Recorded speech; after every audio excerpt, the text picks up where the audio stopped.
For today's video, yun, explain ko lang no kung bakit kailangan ko na naman lagyan ng coolant tong ayan, tong Honda Click ko na 125 version to.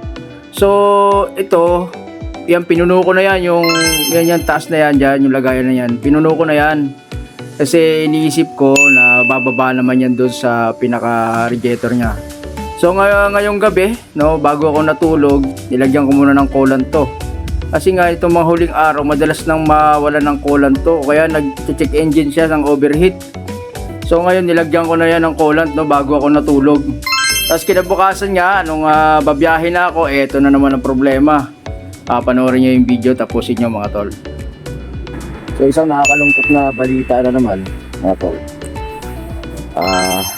Coolant natin to. Yan. Pero overheat na siya. Kaya ito, check natin engine.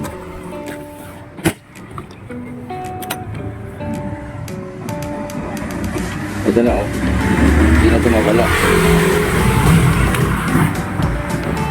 Wala ang problema niya kasi lock ba yan? Lock na. Yan, check ko dito. Nilagyan ko na ng coolant to. Ito po, pero ito walang laman. Ito nangyari. You know, doon tayo nagka-problema dahil puno nga yung pinaka extra reserva niya yon mga tol. Tapos yung radiator niya wala na pa ng laman. Right? Lagyan natin ngayon ng laman to. So yun, lalagyan na naman natin ng laman tong pinaka radiator niya mga tol. Yan, pupunuin natin yan. Dahil nga yan yung nagsi-circulate lalo nung pinaka coolant niya. So dapat puno yan. So kung check yung coolant nyo, dapat o-open nyo rin tong pinaka radiator niya. Dahil posibleng yung galing dun sa pinaka extra niya, yung pinaka reserva niya, hindi na gumugulong papunta rito sa radiator niya. Hindi rin natin masabi kung barado na yan. O tingnan mo, inubos ko na, wala, hindi man lang napuno mga tol. Ito yung malaking problema kapag naubos na yung laman ng radiator na yan at mag-overheat yan, yari na yung block natin. So magpapalit na naman tayo ng block nito. Kaya dapat lagi talaga double check, lalo na kapag nag-check engine yan, yung overheat niya ron. Makikita nyo naman doon sa pinaka-panel, may lumalabas na check engine. Kaya pala tumutulo ito, nakaganyan lang siya, dikit lang, putol. Higpitan ko sana, putol. So yun, tumatagas dito. Paano maibabalik yan? Iniipit lang. So yung mga tol, nakita na natin yung main problem nitong coolant natin. Kaya pala natutuyuan to. So yung pinaka-drain plug niya, ayan naputol. So yung huling nagbaklas nito, yung nakaputol nito, yan. Putol na yan, dapat mahaba tong thread nito Mahaba yung thread nito yan dito.